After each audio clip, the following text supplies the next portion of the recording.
تو شیطان نے جنت سے انہیں لغزش دی اور جہاں رہتے تھے وہاں سے انہیں الگ کر دیا، اور ہم نے فرمایا نیچے اترو، آپس میں ایک تمہارا دوسرے کا دشمن اور دشمن ایک وقت تک،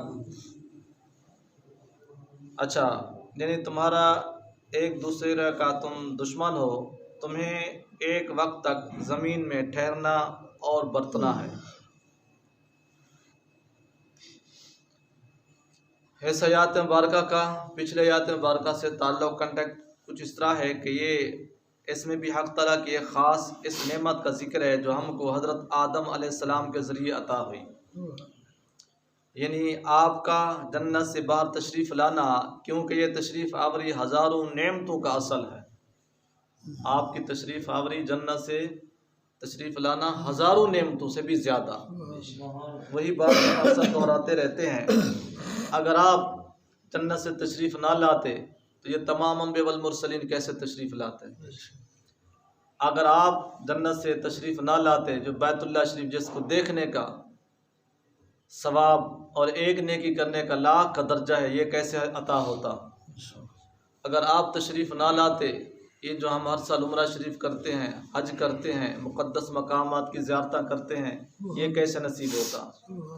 اگر آپ تشریف نہ لاتے ہیں تو سید المرسلین اور آپ کے صحابہ جن کی شان تمام نبیوں کے بعد ہے، یہ کیسے عظمتیں ملتی؟ بار کے مطلب کہ ہزارہ نعمتوں کا اصل ہے۔ البتہ اتنا فرق ہے کہ پچھلے آیاتوں میں ان نعمتوں کا ذکر ہے جو ظاہر اور باطن ہر طرح نعمتیں تھیں، ان کا خلیفہ ہونا اور مسعود الملائکہ بننا وغیرہ وغیرہ۔ اس آیات مبارکہ میں اس نعمت کا ذکر ہے جو بظاہراً زحمت ہے، در حقیقت رحمت ہے۔ اس کو آسان لفظوں میں آپ یوں بھی سمجھ سکتے ہیں جس طرح کہ کوئی مریض کو ڈاکٹر کڑوی دوا دیتا ہے، جب اس کی کڑوی ٹریٹمنٹ کرتا ہے، ظاہراً تو اس کو تکلیف ہو رہی ہوتی ہے، حقیقتاً اس کے لیے ویسے شفا اور بھلے ہی ہوتی ہے۔ دوسرا یہ کہ پہلی آیاتوں میں دائمی نعمتوں کا ذکر تھا، یعنی خلافت وغیرہ، اور جنت کا داخلہ عارضی اور منقطع ہونے والی نعمتیں تھیں جس کا اس سے پہلے ذکر ہوا۔ اب آیات میں اس عارضی نعمت کے ختم ہونے کا اسباب کا ذکر فرمایا جا رہا ہے کہ یہ عارضی نعمتیں کا اسباب جو تھا، عارضی تھا، وہ کس طرح ختم ہوا۔ اب ہم تفسیر کی طرف آتے ہیں۔ یہ جملہ اکثر آپ یاد رکھیں اور دوستوں کو بتاتے رہیں۔ یہ جو جہلانہ انداز میں کہہ دیتے ہیں یار کیا ہو گیا اگر ہم سے خطا ہوئی، تو خطا تو آدم علیہ السلام سے بھی ہو گئی تھی، جبکہ آپ نے یہ جملہ ہمیشہ آلویز یاد رکھنا ہے۔ ہماری خطاؤں میں اور ان پاک ہستیوں کی خطاؤں میں زمین و آسمان کا بھی فرق کہوں تب بھی تھوڑا ہے۔ ہماری خطاؤں سے پکڑ ہوتی ہے تو ان کی خطاؤں سے عطا ہوتی ہے۔ سبحان اللہ، سبحان اللہ، سبحان اللہ، سبحان اللہ۔ دوسری بات، جب قرآن پاک نے خود فرما دیا کہ میرے پیارے آدم علیہ السلام کو شیطان نے لغزش دی، آپ کا نہ ہی اس طرح کا ارادہ تھا تو نہ ہی آپ نے اس طرح کا کیا، تو پھر بھی کوئی اگر کم ظرف اس طرح کی بات کہے تو وہ اس سے بڑھ کر بڑا بدبخت نہیں ہے۔ فَأَزَلَّهُمَا الشَّيْطَانُ أَزَلٌ ذلت سے بنا ہے، اس کے چند معنی ہیں: ایک دور لے جانا، پھسل جانا۔ اس لیے مسلح پھسلتی زمین کو کہتے ہیں کہ جس پر قدم نہ ٹھہرے۔ یہاں تینوں معنی بن سکتے ہیں، دور لے جانے والا معنی بھی بن سکتا ہے، لے جانا بھی اور پھسل جانا بھی، یعنی شیطان نے حضرت آدم و حوا علیہ السلام کو لغزش دے دی یا جنت سے دور کر دیا، بالکل بہترین معنی ہے، یا وہ ان کو جنت سے لے گیا باہر، بہترین معنی ہے۔ بہرحال یہ لفظ بتا رہا ہے کہ حضرت آدم و حوا علیہ السلام کو جو کچھ ہوا وہ خطأ ہوا، نہ کہ جان بوجھ کر، خطا نہ ہوا نہ کہ جان بوجھ کر۔ ایک خطا، ایک ہوتا ہے جان بوجھ کر۔ ان پاک ہستیوں کا ارادہ ایسا نہیں تھا، سب کچھ شیطان نے کیا، اگرچہ فاعل حقیقی رب تعالیٰ ہے، لیکن چونکہ ان باتوں کا شیطان سبب ہے اس لیے اس کی طرف نسبت کر دی گئی ہے۔ بہکانے کا واقعہ پڑھتے ہیں۔ کہ حضرت آدم علیہ السلام کو کیسے بہکایا گیا۔ بہکانے کا واقعہ یہ ہے کہ شیطان کے دل میں آدم علیہ السلام کی طرف سے سخت حسد پیدا ہو چکا تھا۔ یہ جملہ بھی ہم اکثر آپ کو عرض کرتے رہتے ہیں۔ لوگ تو کہتے ہیں کہ ہمارا سب سے بڑا دشمن شیطان ہے۔ نوٹ فرما لیں، شیطان نہیں ہے بلکہ انسان کا سب سے بڑا دشمن حسد ہے۔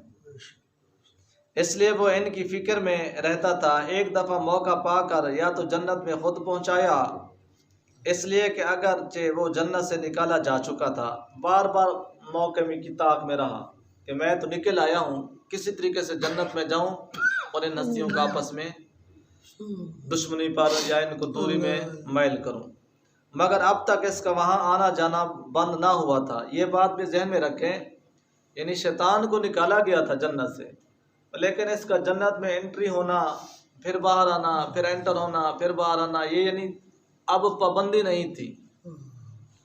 یا اس طرح گیا کہ جنت میں مور اور سانپ نہایت ہی خوبصورت جانور تھے۔ یہ دونوں آدم علیہ السلام کی خدمت کیا کرتے تھے، سانپ اور مور۔ ویسے بھی آپ ذرا غور سے دیکھیں، مور تو ویسے بڑا خوبصورت ہے، سانپوں کو بھی دیکھیں تو یہ بھی بہت بڑے خوبصورت ہیں۔ ان کی کھال کو دیکھیں، ان کی رنگ، ان کی کلر دیکھیں، بہت بڑے خوبصورت ہیں۔ اچھا، شیطان جنت کے دروازے کے باہر پہنچا، ادھر مور بھی دروازے جنت پر آیا تھا۔ ٹھیک ہے جناب، شیطان اور مور نے آپس میں مشورہ کیا کہ کسی صورت سے آدم و حوا علیہ السلام کو دروازے جنت تک لے آنا چاہیے۔ کس نے مشورہ کیا؟ شیطان اور مور نے، کہ کسی نہ کسی طریقے سے آپ کو جنت کے دروازے پر آ جانا چاہیے۔ ادھر شیطان نے سانپ سے مشورہ کیا۔ پہلے کس سے مشورہ کیا؟ مور اور شیطان نے۔ پھر شیطان نے کس سے مشورہ کیا؟ سانپ سے، کہ تم مجھ کو منہ میں لے کر جنت کی دیوار پر اس وقت پہنچا دینا۔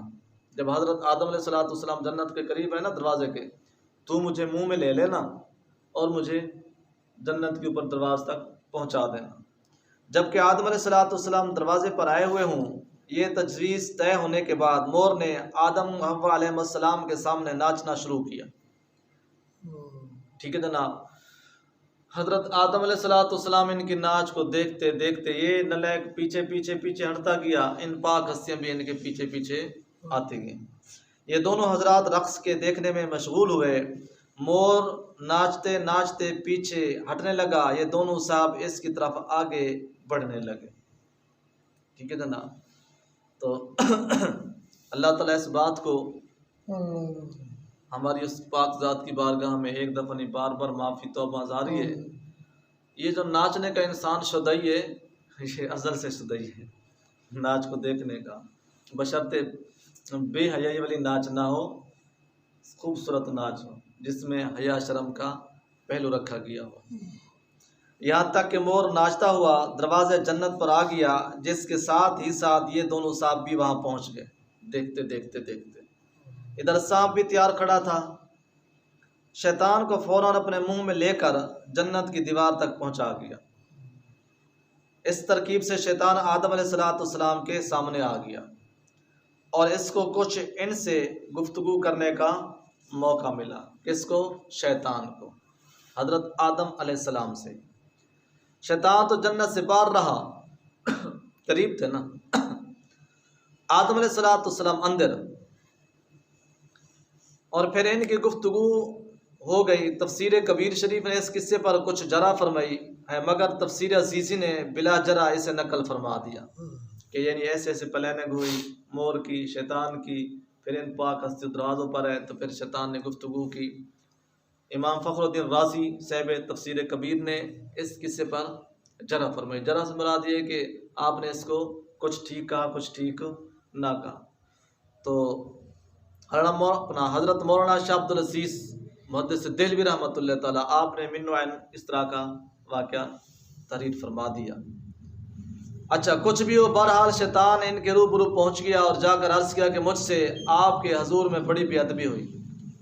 شیطان لابی دکھاتا ہے، اپنا چوڑا پن دکھاتا ہے، تو وہاں جو کرنا پالش کرنے لگا کہ میں نے آپ کو سجدہ نہ کیا جس کے سبب میں ملعون ہو گیا، اب میں چاہتا ہوں کہ اس گناہ کا کفارہ ادا کروں اور آپ کو ایسے مرتبے پر پہنچا دوں جس سے آپ مجھ سے راضی ہو جائیں۔ شیطان کے وار دیکھیں، اور آپ مجھ پر جو غصہ ہے آپ کو وہ جاتا رہے۔ یہ کہہ کر بولا کہ آپ اپنی اس تعظیم و تکریم اور فریفتہ نہ ہو جائیں، ٹھیک ہے جناب، کیونکہ آپ کو آخر کار موت آنے والی ہے۔ یہ جو آپ کو رسپیکٹ ہے، جنت میں بہاریں ہیں، موجیں ہیں، اس پر فریفتہ نہ ہونا کہ ایک دن آپ نے اس دنیا سے جانا ہے، جس سے تمام یہ عیش و آرام ختم ہو جائیں گے۔ تو آدم علیہ السلام نے پوچھا کہ موت کیا چیز ہے؟ موت شیطان مردود جانور کی طرح اس کے سامنے پڑ گیا، اور جانکنی کے وقت جو حالت ہوتی ہے اس نے اپنا وہی انداز دکھانا شروع کر دیا۔ لیٹ گیا اور تڑپنے لگ پڑا، منہ ہاتھ شرد مرد کر دیے، ہاتھ کو پٹکنا، روح کا نکلنا، تڑپنا وغیرہ ان کو دکھلایا۔ یہ دونوں حضرات اس حالت کو دیکھ کر ڈر گئے، کیونکہ موت اب تک نہ ہی آئی تھی تو نہ ہی آپ نے دیکھا تھا، اور اس سے پوچھنے لگے کیا اس موت سے بچنے کی کوئی تدبیر ہے؟ جتنا کوئی بندہ بوڑھا ہے یا تکلیف سے ہے یا ٹر نہیں سکتا، چل نہیں سکتا، پھر بھی کہتا ہے ہمارے لیے دعا مانگے کہ اللہ تعالیٰ ہمیں صحت عطا فرمائے۔ مطلب حالانکہ اس کو پتہ میری ایج 70 سال ہو چکی ہے، 80 سال ہو چکی ہے، ہم نے جانا ہی ہے، آج ہی جانا ہے، کل ہی جانا ہے۔ یقین کرے بڑے بڑے ہم نے بوڑھوں کو دیکھا جو بستر مرگ پر پڑے ہیں، وہ بھی کہتے ہیں دعا مانگو مجھے اللہ تعالیٰ شفا دے دے۔ یہ نہیں کہتے کہ اچھی گزر گئی الحمدللہ تو دعا مانگو کہ اللہ تعالیٰ میری آخرت اچھی کر دے، میرا خاتمہ اچھا کر دے۔ مطلب حاصل موت کو گلے لگانے کے لیے کوئی تیار نہیں ہے۔ اس نے کہا کہ ہاں، قرآن کریم نے خود اس کلام کا نقل فرمایا کہ حل ادلک علی شجرۃ الخلد و ملک لا یبلا، سورۃ طہ مبارکہ میں، یعنی میں تم کو ایسے درخت کا پتا بتاتا ہوں کہ جو اسے کھا لے ہرگز نہ مرے۔ شیطان نے پھر کہا نا، جب آدم علیہ السلام نے پوچھا کوئی ایسا عمل، وظیفہ بتائیں، چیز بتائیں جس سے ہمیں موت نہ آئے، شیطان نے یہ کہا تو اللہ تعالیٰ نے بھی اس کو قرآن پاک میں محفوظ یوں کیا کہ تمہیں موت نہیں آئے گی اگر فلاں درخت کھا لو گے، اور اس کی بادشاہت بھی فنا نہ ہو۔ انہوں نے پوچھا وہ کون سا درخت ہے؟ اس نے وہی درخت بتایا جس سے ان صاحبوں کو منع فرمایا گیا تھا۔ شیطان جو تھا فرمایا کہ یہ درخت تو سلطنت جانے کا سبب ہے۔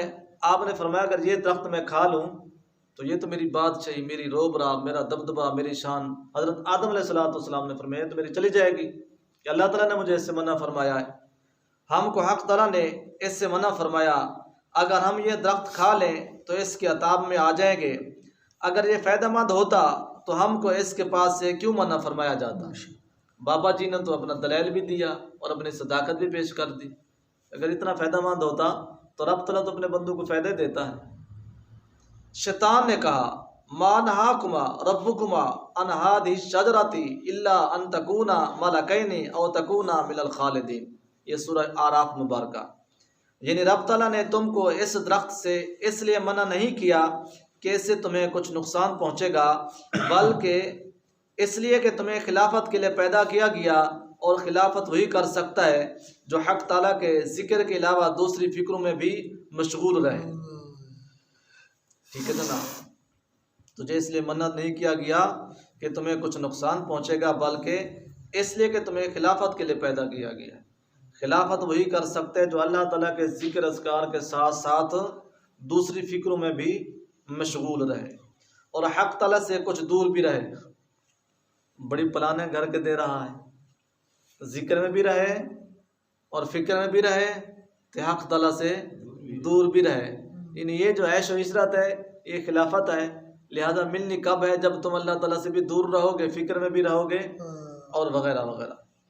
فرشتوں کی طرح صرف عابد اور رب سے بالکل قریب نہ ہونا، اگر قریب رہو گے، فرشتوں جیسے رہو گے، تو جو خلافت کے لیے آپ کو پیدا کیا گیا ہے وہ پھر آپ کو کیسے ملے گی؟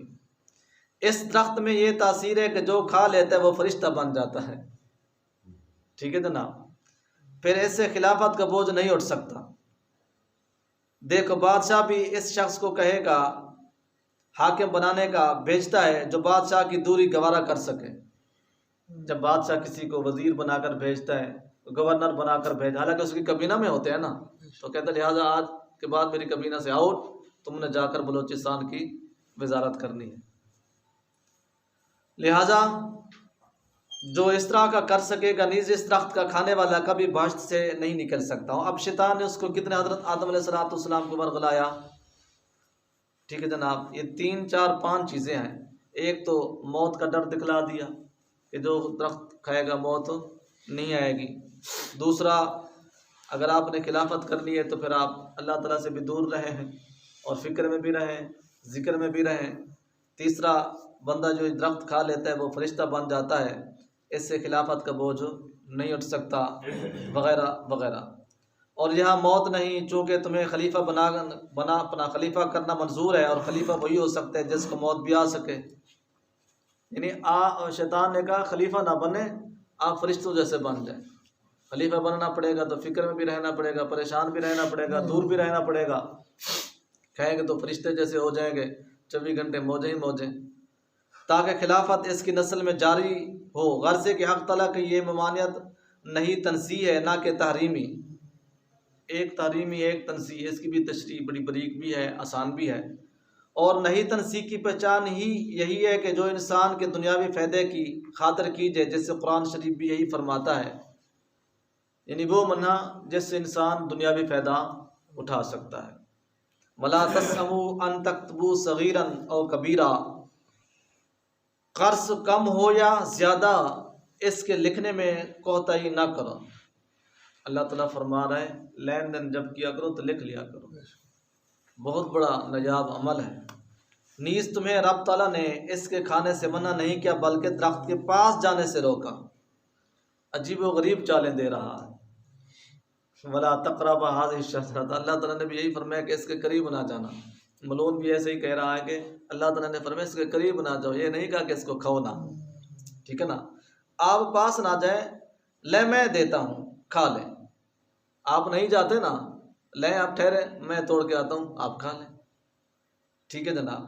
آپ لیں، اور اگر رب نے کھانے سے منع فرمایا ہو تو یہ ممانعت آپ کی شروع پیدائش کے وقت تھی، پہلے تو منع ہے نہیں۔ منع بھی ہے تو پھر ابتدا میں دی، اب تو آپ کو کتنا عرصہ ہو گیا جنت میں رہتے رہتے، معاملہ ختم ہو گیا۔ اس وقت اس کو ہضم کرنے کی آپ میں طاقت نہ تھی۔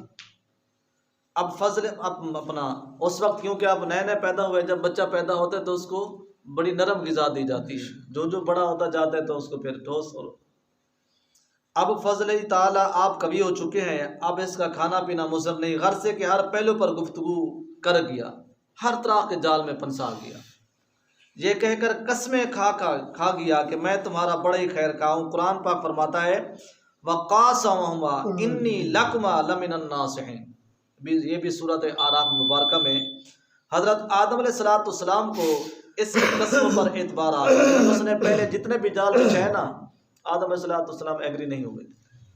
جب اس نے کہا نا وَقَاسَمَهُمَا، مجھے قسم ہے، ٹھیک ہے جناب، تو پھر آپ کو قسم پر اعتبار آ گیا، کیونکہ اس نے کہی کہ مجھے رب تعالیٰ کی قسم ہے۔ تو آدم علیہ السلام کو تو کسی انسانوں سے واسطہ ہی نہیں پڑا تھا، تو نہ اس طرح کے دشمنوں سے واسطہ پڑا تھا، تو نہ ہی کبھی آپ نے سوچا تھا بھلا کوئی ایسا بندہ بدبخت بھی ہوگا جو خدا تعالیٰ کے نام پر قسم کھا کے جھوٹ بولے۔ کاش آج مسلمان اس آیات مبارکہ کو پڑھیں، ترجمے کو پڑھیں، شاید ان کو ہدایت آ جائے۔ یقین مانے ٹکے ٹکے کے لیے، روپے کے لیے، دھیلے دھیلے کے لیے اللہ تعالیٰ کی قسمیں، قرآن پاک کی قسمیں، بیت اللہ شریف کی قسمیں، اپنے باپ کی قسمیں، اپنے اولاد کی قسمیں، بڑی بد نصیبی ہے، بڑی بد نصیبی ہے، بڑی گمراہی ہے۔ آپ کو اعتبار آ گیا، وہ یہ سمجھے کہ کسی میں یہ ہمت ہی نہیں کہ رب تعالیٰ کی جھوٹی قسم کھائے، ٹھیک ہے نا جی۔ جو رب تعالیٰ کے بندے ہوتے ہیں وہ اس کا احترام کرتے ہیں۔ آپ نے حدیث مبارکہ میں سنا ہوگا، جو درس ہوتا رہا میں بھی اس میں، کہ مومن کو جب اللہ تعالیٰ کا نام کے پر مانگا جائے نا، بزرگان دین کی ہسٹری بھی ہم نے اس طرح پڑھی ہے، مانگنے والا ہٹا گھٹا موٹا تازہ، جب وہ کہتا نا کہ اللہ تعالیٰ کے نام سے، ٹھیک ہے جناب، تو پھر اللہ والے جو ہے نا وہ یہ نہیں دیکھتے کہ یہ تو تندرست ہے، وہ یہ دیکھتے ہیں کہ کس کے نام پر مانگا، سبحان اللہ، سبحان اللہ، سبحان اللہ، وہ یہ دیکھتے ہیں کہ یہ کس کے نام پر، وہ در حقیقت اس کے نام کی لاج رکھتے ہیں۔ تو اللہ تعالیٰ کا نام تو پھر بھی سبحان اللہ۔ حضرت امام حسن حسین رضی اللہ تعالیٰ عنہما کا جو واقعہ، جو شمشاد بادشاہ سلطنت روم میں لے گیا تھا، کبھی موقع ملا تو ڈیٹیل سے عرض کریں گے۔ تو ان شہزادوں کو تو بچپن میں جب سائل آیا تھا اس نے یہ عرض کیا تھا اللہ و رسول، میں اللہ تعالیٰ کے نام سے حسن اور رسول پاک صلی اللہ علیہ وسلم کے نام سے حسین کا طلبگار ہوں۔ تو یہ دونوں شہزادے چلے گئے، بہت بڑا دردناک واقعہ ہے، انشاءاللہ کبھی آپ کو بیان کریں گے۔ تو لہٰذا اس کی گفتگو ابھی چل رہی ہے، انشاءاللہ بقیہ اس کی گفتگو کل پڑھیں گے۔ اللہ تعالیٰ ہم سب کو قرآن پاک سمجھنے کی، اس پر عمل پیرا ہونے کی توفیق عطا فرمائے۔ اللہ علی حبیبہ محمد وعلی آلہ وصحابہ وبارک وسلم۔ ہم پڑھ رہے ہیں کہ شیطان نے حضرت آدم علیہ السلام کو کیسے بہکایا اور کیا کیا جھوٹ بولے اور کیسے کیسے کہا۔ جب اس نے کہا نا وَقَاسَمَهُمَا إِنِّي لَكُمَا لَمِنَ النَّاسِ، ان کے قسم ہے خدا تعالیٰ کی میں تمہارا خیر خواہ ہوں اور تمہارا بہترین نصیحت دینے والا ہوں۔ تو آپ کی ذات پاک نے فرمایا کہ اللہ تعالیٰ کی جھوٹی قسم تو کھا نہیں سکتا۔ تو جس طرح ہم نے کل آپ فرض کی کہ کاش انسانوں مسلمانوں میں یہ شعور آ جائے کہ جو ایک ٹکے کے لیے، ایک دھیلے کے لیے، ایک روپے کے لیے اللہ تعالیٰ کی قسمیں، قرآن پاک کی، بیت اللہ شریف کی، والدین کے نام پر، اولاد کے نام پر، اللہ تعالیٰ ان سب کو ہدایت نصیب فرمائے۔ آمین۔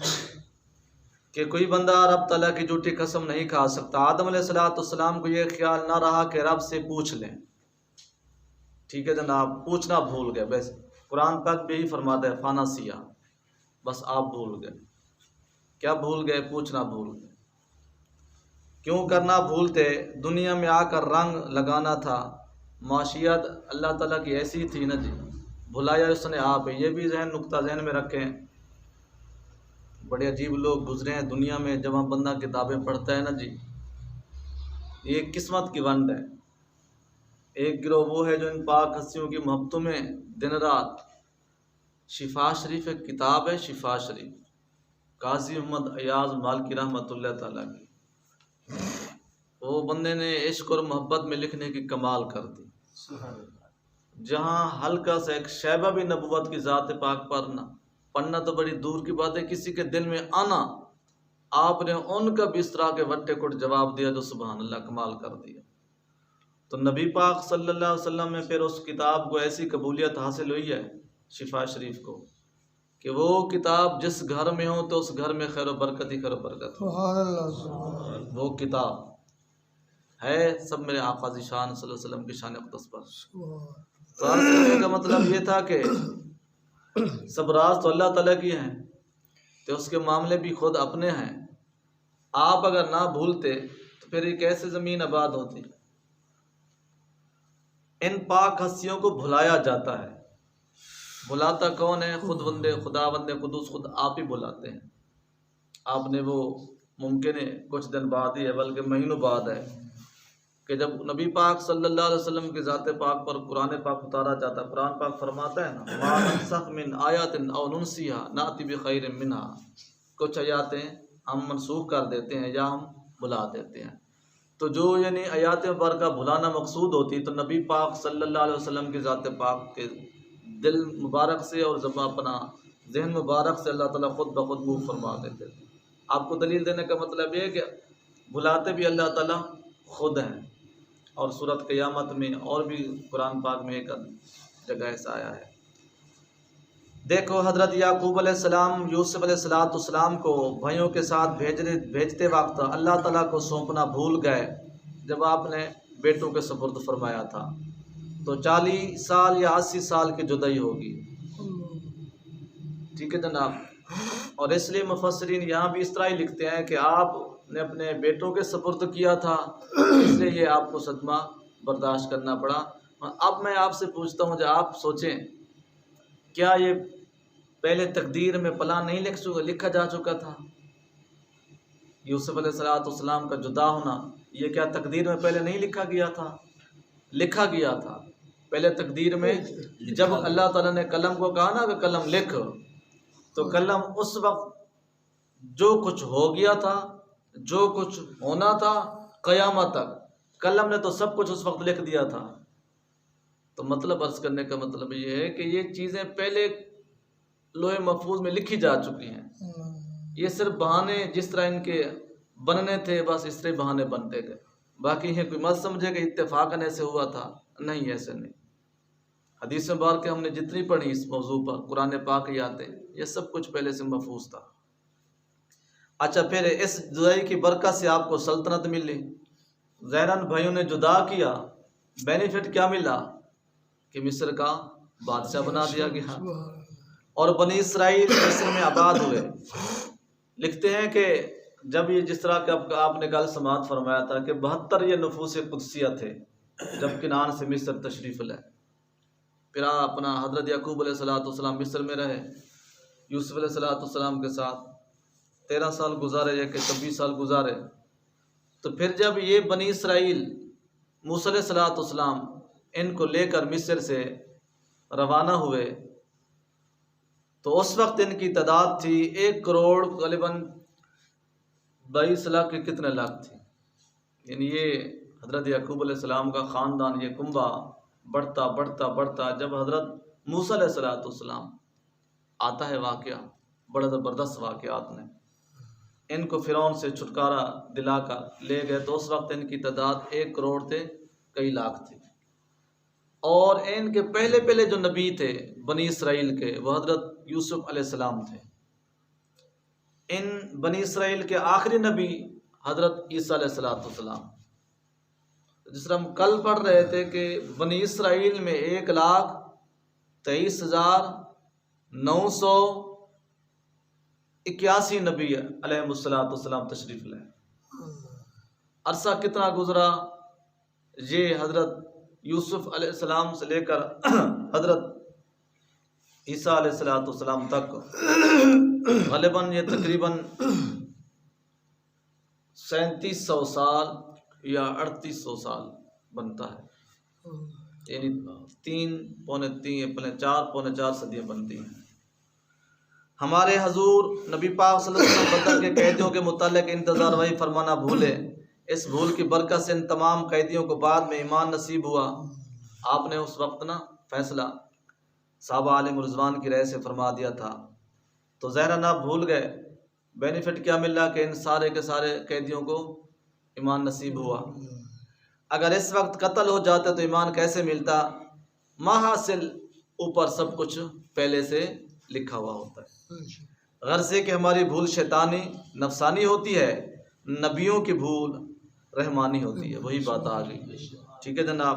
جس کے شاندار نتیجے نکلتے ہیں. بھلا اللہ تعالیٰ جو بھلاتے ہیں، پھر اللہ تعالیٰ کی ذات سے بڑھ کر کوئی علیم اور حکیم ہے؟ یعنی کوئی تنہا ہے، کوئی حکمت اور جاننے والا ہے؟ تو اللہ تعالیٰ کی بھول میں تو پھر سبحان اللہ فائدے ہی فائدے ہیں، برکتیں ہی برکتیں ہیں جناب. خیال رہے کہ شیطان نے حضرت آدم و حوا علیہ السلام کو ایک دم نہیں بہکایا، بلکہ حضرت حوا علیہ السلام کو پہلے اور بعد میں حضرت آدم علیہ السلام کو. اسی طرح پہلے وہ درخت حضرت حوا نے کھایا، پھر حضرت آدم علیہ السلام نے کھایا، بلکہ حضرت اما حوا نے ہی فرمایا تھا کہ آپ کھا لیں. پھر آپ کو اسی پاداش میں حضرت حوا سلام اللہ علیہ کو اسی پاداش میں یعنی اسی سزا عطاب میں یہ جو عورتوں کا سسٹم شروع ہوا ہے ہر مہینے منتھلی، ان کو جو ایک خون آتا ہے جسے ہم اس کو حیض کا خون کہتے ہیں، 7 دن یا 10 دن آتا ہے. یہ اسی پاداش میں حضرت اما حوا علیہ السلام سے شروع ہوا اور آپ کی اولاد کے لیے باقی رکھ دیا.